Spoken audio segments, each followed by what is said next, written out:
Should I wear my glasses? Or I no? like them. You like them? I do. Yeah. I like them, yeah. Okay. Welcome back to Retired with a Full-Hearted Home. I'm Erica. I'm Jack. And we're so excited today because I wanted to talk to you about a topic that I think a lot of retirees are very interested in, which is net worth.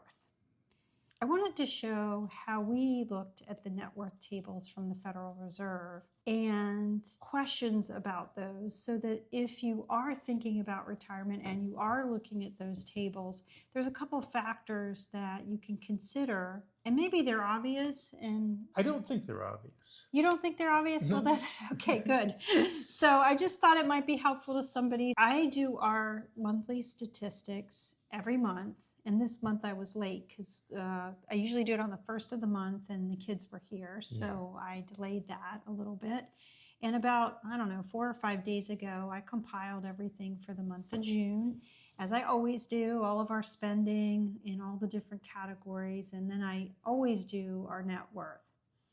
So I always put together this beautiful report with charts and graphs and tables. And I always ask Jack, can I give you want a status report? And what do you say to me? Sure, I'd love one. No, you don't. What do you really say? I say something like, do I have to go back to work? And I say, no, not this month. I was like, that sounds like a good report. So I can never give him the details. He doesn't want to know the details. I've come across, like you guys, many tables that have been published on net worth. The one I decided to show in this video, but it really doesn't matter, there's a lot of them out there, was the one that I got from a YouTube channel called Erin Talks Money. She does great videos. And in one of her videos on net worth, she showed this table. She had a notation that it came from the Federal Reserve, and I had a very difficult time finding the source data for it. Not that it doesn't exist, I'm sure that it does, but the Federal Reserve publishes a lot of statistics, and I had a hard time finding it. When we were getting ready to retire, I, of course, looked at statistics like this. You're trying to estimate whether you're going to be okay multiple different ways. So, of course, we did the normal, bottoms-up estimating of our monthly budget and against our what we would have coming in and our emergency expenses, and we put together our bucket strategy for funding our retirement long term. When that was all done, you really want to go back and just do a sanity check. What do other retirees in general have? Because I think in your mind you think if I compare well to, say, half the retirees that are out there, if they're making it, then we should be able to make it too. Let's hope. Right? That's the kind of logic. So Erin put out this table, and it's all 65 and up. I was really frustrated when I was trying to look at data because I was like, well, does that include assets that are pre-tax or after tax? Did they take the taxes out? Does it include the retiree's home, which is, for a lot of us, major portion of our net worth? Does it include their pension and Social Security? I did see calculators where you can actually include your pension and your Social Security as part of your net worth. And there are methods for calculating that we're not going to talk about in this video. And then, life insurance. So typically life insurance isn't included in net worth unless the life insurance policy has a cash out value. But in reality, people use life insurance to help protect spouses, and it is part of, the consideration of your financial picture. So all of these things make a big difference, and there's probably a half a dozen other factors I haven't even considered. So what's frustrating about tables are you don't know what's behind all of that. But one thing that was great about Erin and her table was that she actually showed it with and without home equity, which was great. Doesn't answer the tax question, but she did show net worth excluding home equity. So that's what's in this table here and the plot. So you can see that home equity makes a huge difference for the majority of retirees in their net worth. And in fact, if you have $277,000 in savings and investments over and above the value of your home, then you're doing better than 60% of the retirees out there, according to this data. So, and if you have $500,000 in savings, then you're doing better than 2/3 of the retirees that are out there. So now, if that makes anyone feel better or feel worse about their situation, that's a very independent thing. I do our net worth 3 different ways, and I'm going to show you our net worth 3 different ways. And then when you see the spread of the value, and then you try and compare to a table like this, it's very difficult to know where you place on the table. First thing that I do when I do our net worth is I get what I call our legacy net worth. So I log into all of our accounts and I get the balance, and I just take the pre-tax number. That way the balances match to what the bank says. And then I estimate the value of both of our homes. We have a single family house and we have a condo near our kids. I take the Redfin estimate and the Zillow estimate for the market value, and I subtract real estate agent fees and settlement costs, so that if we sold them today, this is the cash we would walk away from the table with. And so that subtracts, I think, 6.5% off the market value. And then I look at the value of our life insurance. So our life insurance is fairly significant at our age. We're 58 and 59. But our policies will start to reduce at age 65. Till age 65, it's a pretty easy calculation. It's the same amount every month. But then once we hit 65, that value will start to reduce. And the reason I do that is so that I can get what I call our legacy net worth. Jack and I travel up and down the road quite a lot. And in case something were to happen to both of us at the same time, that net worth would be what our kids could expect to have today. And I don't take tax out because the taxes that'll come out will be very dependent to their situation. I wouldn't want a Corvette anyways. You'd be afraid to drive it anywhere. I'd be afraid to drive it anywhere, and I hate attention. Well, these days, people are trying to kill you out on the roads, which is why I factor in life insurance all the time, because I'm like, oh, it's the safety rating of a Corvette. Oh, I have no idea. I have no idea either. Then I take all of the pre-tax accounts and I subtract tax at our tax bracket, and I subtract the life insurance from that. And what I call that balance that's our slow go or no-go years balance. More than likely, as we age, we'd end up selling our single-family home and living in our 55-plus condo near our kids full-time. And give us time. We can still ruin this. There's still time. Oh, yeah. Oh, yeah. I'm confident we could do that. We can nail this. We can nail it. Right. We can take this. We can take this plane into the ground. I hope the kids are watching. My parents had my dad's dad live with them for about 5 years, and then they had my mom's mom live with them for, I think it was probably about 10 years.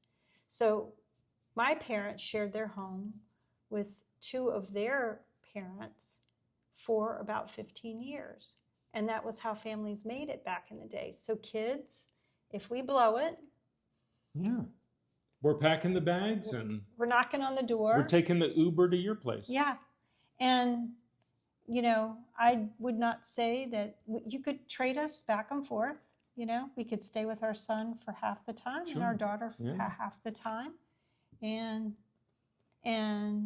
dad can take a shower in your bathtub and then rub his wet towel all over and then lay it on your bed and do all the things he's threatened to do over the years. Anyway. And eat everything in your refrigerator. And eat everything in your room. So when you come home from work, you're just like, what the hell happened here? There's no food. We have no intention of doing that. We have great kids. And we have great kids. And then the last thing I do is just simply the balance of all of our accounts by itself after tax. That represents our go-go year money. So we're living in both of our houses, we're maintaining both of our houses, running back and forth, we're maybe doing a little bit of travel. So we're not liquidating our home values. So that really isn't usable money to us at this phase in our life in the go-go years. That balance represents the value of the assets that we have to manage to pay our expenses, maintain our houses, travel, possibly some, and then save for emergencies and future medical expenses. So those are the 3 types of net worth. Is that too complicated? I don't think so. Okay, good. Okay, so when you look at the net worth those different ways, you can see that for us, it makes a big difference. And that's sort of common sense, but when you see it in black and white and you see it on paper, it's interesting. So our net worth can vary by a factor of 2, can double or be halved. That's really significant. Yeah, depending upon which way you did it and for what purpose you did it. And so the devil's in the details. The devil's in the details. And a lot of these tables don't tell you how they did it. And fortunately, Aaron's did separate out the home value, but there's other questions that crop up in that, like taxes being the biggest one. So if your net worth can vary, if you can make your net worth vary by a factor of 2, it's very difficult to figure out where you are in comparison on those types of charts, I think. Anyway, I just thought that would be something that would be interesting to share. It just goes to show how you could have 2 people having a discussion about net worth, and one person is working off one set of assumptions, and another person's working off a different, totally different set. Yeah. And where they're not really communicating. Money is so like that. The devil is absolutely in the details. And, there's details like what you'd be willing to spend. People's level of comfort spending money is different. Some people want to die with a balance to leave their kids. They want to know they're going to be secure through the end of their life. And some people want to die with 0. So the usable amount of your net worth is very different. I would say net worth here, I'm going to give a very extreme example of why I don't think net worth works. Because let's say you've got 2 people and they're the same age, same everything. In fact, let's just say they're identical twins. Okay. And they have the same exact net worth. They both have their net worth is $500,000.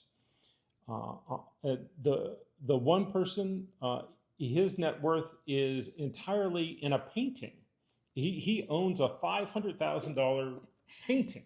Oof. That if he wanted to, he could go into an auction house today and sell that painting for $500,000. And right next to him, his lovely brother, he has a $500,000 net worth, and it's all in cash. It's in a bank. It's in a savings account, completely liquid. He could walk up to the bank and just withdraw money anytime. They're in very different situations. One brother is ready to. He's flexible. He can go on vacation. He can enjoy his life. He can dine at a restaurant. The other brother can't even go to McDonald's. He's got his painting, right? Well, I mean, if you would worry, wouldn't you, that the economy would shift and you wouldn't be able to sell that painting as quick or as easy as you think. So, yeah, I see what you mean. On paper, they have the same net worth, but the reality of it is very different. Yeah. To me, it feels like body mass index. You can take 2 people or 2 couples or 2 families with the same net worth, And it really doesn't show you anything about really their financial health. Even though it's assets minus liabilities, when you're comparing to a table, there's a lot of underneath the surface of that that's not known, and it can really change the answer. So just like two people can have the same body mass index, they can look very different and have a very different picture of health. So Jack, your goal is to be 175 pounds. When you look at this picture, Right. Yeah. do you think you're going to be the guy on the left or the guy on the right? Probably more like the chubby guy, but I know what I'm aspiring to be. I think you're going to look like the guy on the left. I hate the term net worth. And it's one reason why I wanted to do this video, because I feel like there's so much comparison these days. It is the thief of joy, and it's a darned if you do, darned if you don't situation. If you compare more favorably from a financial standpoint to somebody else, then you feel guilty. You feel bad. You feel bad for the other person. If you don't compare favorably financially to another person, sometimes that can leave you feeling like, well, what did I do wrong? You know? What do you think? I mean, think about it. Kids and net worth. Can you think of anything that drains your net worth faster than children? Oh, no. No, I can't think of anything either. Well, I can't think of anything that gives you more joy. And there you are, in a nutshell. Net worth. Is it worthwhile? Is it worthless? I don't know. If you really cared about net worth, you wouldn't have kids. Oh, what? When I think to myself about the Corvette that could be sitting in the garage, had we not had, what if we just had one of the kids? Oh, Which one would it be? No. Would it be a son or a daughter? We're lucky because we have both. We're lucky. Yeah, so wouldn't trade them for the world. They're worth. No, we wouldn't trade them for the world. Not even for one of those really nice looking Corvettes. You and the Corvette. Anyway, I think the purpose to me of doing the video was to say. Yeah, what was the purpose of this video? Especially since we don't believe in the concept of net worth. We've established that. Well, you have to do something in terms of, let's not go down that road again. You'd have to watch our bucket list or our bucket strategy video to get that inside joke. But it is nice to be able to plot over time how your net worth changes. And you can see from our plot that our net worth has gone up slightly in retirement, which is very typical. And if you're trying to encourage people to retire, I think that's one of the best ways to do it is for people to be able to see examples of other retirees that actually their net worth is increasing over time, not decreasing over time. I agree. Before we retired, we got a lot of comfort out of watching other retirees' YouTube videos where they explain that they've been retired for 10 years and their net worth has just gone up over time. Right, and they've spent some of it in some cases and lived off of it, and it's still increasing. So that's very encouraging. So being able to compute your net worth and plot it over time helps us to cope with worry about whether we'll run out of money. So it's an internal exercise.